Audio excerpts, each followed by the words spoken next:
The laser, a useful tool in industry, science, and medicine. When it comes down to it, a laser is just a light with extreme focus. It's both elegantly simple and extremely complicated. And it changed the way we literally see the dimensions of our Earth, our moon, the planets, asteroids, and beyond. But it was a long road to get there.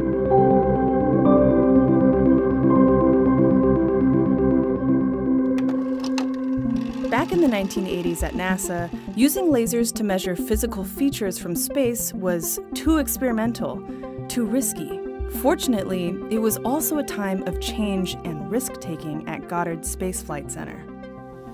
In the 1960s, there was probably not much question that when a science or applications mission came up, for the most part, it went to Goddard.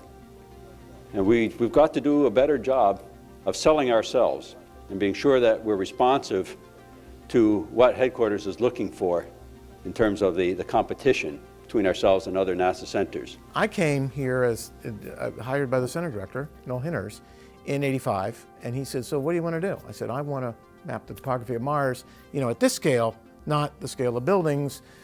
How do we do that? And he goes, well, we got folks, they do stuff. And so I met a few of them very quickly, and that was Jim Abshire, John Degnan, Jack Buffton. We started working with laser remote sensing instrumentation. It was the same type of instrumentation that communicated from ground to satellites in satellite laser ranging. We could do a little airborne laser remote sensing, and Garvin and I sort of found each other through that. I said, come on down to Wallops and we'll fly this. And he said, oh, topography, Earth, yes, I want to measure it. We literally took a T-39 training aircraft that was put together by the Wallops team, really impressively, and bolted in a big telescope with a laser and went flying out in northern Arizona, where I had done some field work.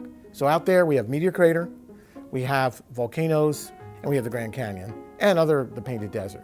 So we figured in one place we could study all this.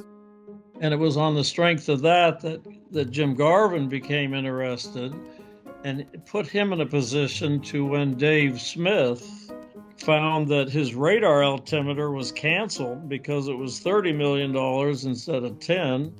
They kept talking to me about, look, we're really close to getting a laser altimeter working. And I've been in lasers actually for 20 odd years before that, if you know what I mean, but laser ranging from the ground to spacecraft. So I was very familiar with the lasers, and I wasn't averse to it, on the contrary.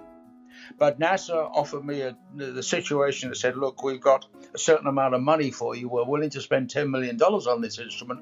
But there has to be some sort of competition. You need to choose which instrument you would like to fly to measure the altimetry.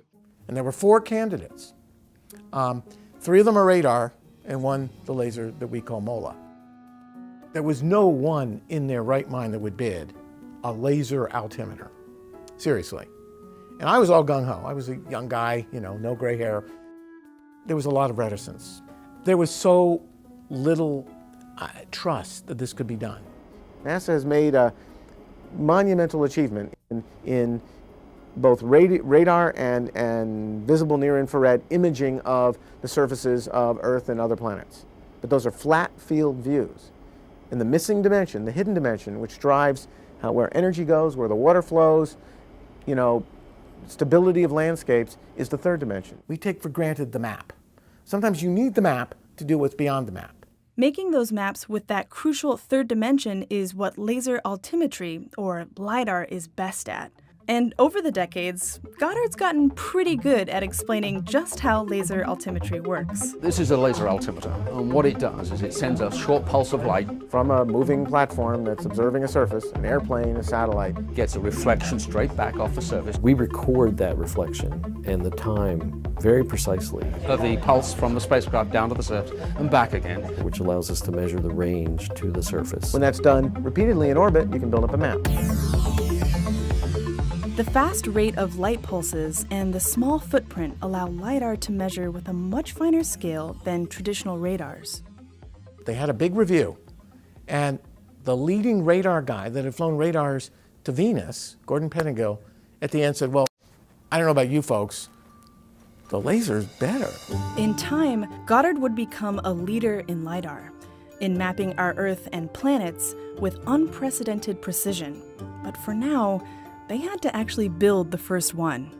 The requirements were, of course, we were in a much higher orbit. The orbit was faster than going around the moon, so we needed a larger telescope. We needed a more sensitive detector. We needed more laser energy. So in order to put our concept together, we had to gather a team. And then we had to convince their management that this was not a crazy idea and that we actually had a realistic chance of making this happen. We worked a lot of hours. I can remember Jim talking about, working 10-hour days, and I was doing about the same. But, it really didn't matter because it was so exciting to be working on something that was going to actually map Mars. I was fresh out of getting my master's degree in computer engineering. I was young. I mean, I had to really dive in deep. I had to spend about 2 years working with the team on algorithms. How were we going to find the surface of Mars? How were we going to track it? How were we going to compute all the precise ranges? And we were sort of making our way. We were defining the rules as we went. We finished the instrument pretty much on time, and certainly as they said in the letter to me, look, if you don't make it on time and in budget, we will fly a brick instead. Okay, we're not going to hold this mission up. I mean, I knew about planetary missions; they have to go within certain windows. But anyway, we made it all right. 5, 4, 3, 2, 1, and liftoff of the Titan III rocket with the Mars Observer and America's return to the red planet. And the vehicle has cleared the tower. We've got X-band launch at Canberra. Yeah, all right. Roger, I have that report. Very happy crew. And Mars Observer is on its way to Mars. Trajectory is right on the money.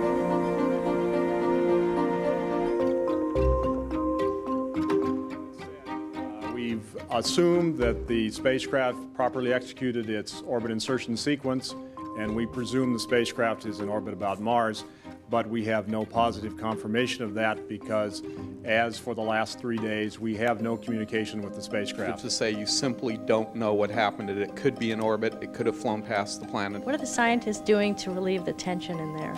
Screaming loudly, probably. We still don't have communication with the spacecraft. However, we are very hopeful, and we're cautiously optimistic that communication Every day, will be in fact, restored. without communications clearly lessens our probability of success. You say, though, we give up. We have not given up.